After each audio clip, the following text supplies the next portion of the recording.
kaklase, palaging nagsaside comment. Tumututol daw po ito sa kumpisa. Nakikipag-away siya sa obispo. Hindi daw po niya matatanggap na kailangan sabihin ang kasalanan dahil tao lang siya. Tinanong po siya ng obispo. Kinausap niya, sila lang dalawa. Ano talagang problema mo? At dito po sinabi ng babae na talagang depressed lang siya dahil nagpa-abort siya ng baby niya. Doon po naunawaan ng pari, bakit ang ingay-ingay ng babae? Dahil may sugat ang puso niya. Kaya pala, kapag meron tumatahol o nag-iingay sa'yo, tandaan mo ito, kapatid.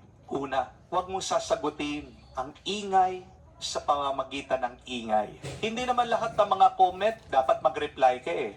Di po ba? Minsan, ang pinakamakapangyarihang sagot ay katahimikan at paglayo. Remember that the most powerful response is silence and distance. Pangalawa, wag na wag mong hayaan pumasok sa puso mo yung hindi naman dapat tumira doon. Oo, pakinggan mo yung feedback nila. Baka makatulong pa yan sa pagpapabuti mo bilang tao. Pero wag mong kukunin yung lason na kasama nito.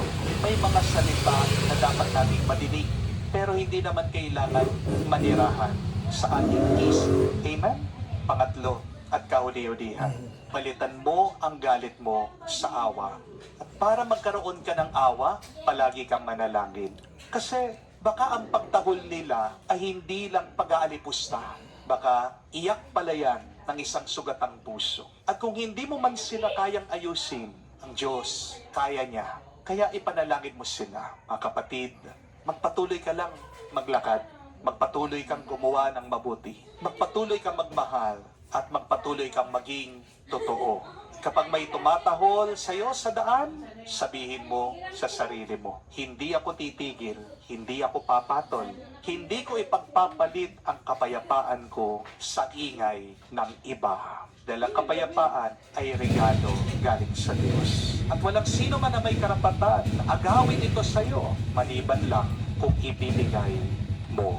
Kaya mga kapatid, lakad ka lang. At habang naglalakad ka, magdasal mo ng taong tumatahol. Dahil minsan, ang pinaka nangangailangan ng Diyos ay yung mga pinakamaingay, ay yung mga masamang magsalita, ay yung mahilig mag-insulto sa iba. Kaya sabihin natin, Panginoon, tulungan mo akong pahabain pa ang aking pagpapasensya.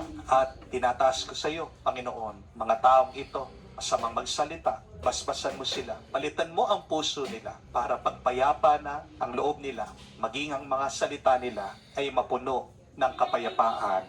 Amen. Tumayo po tayo, alay po natin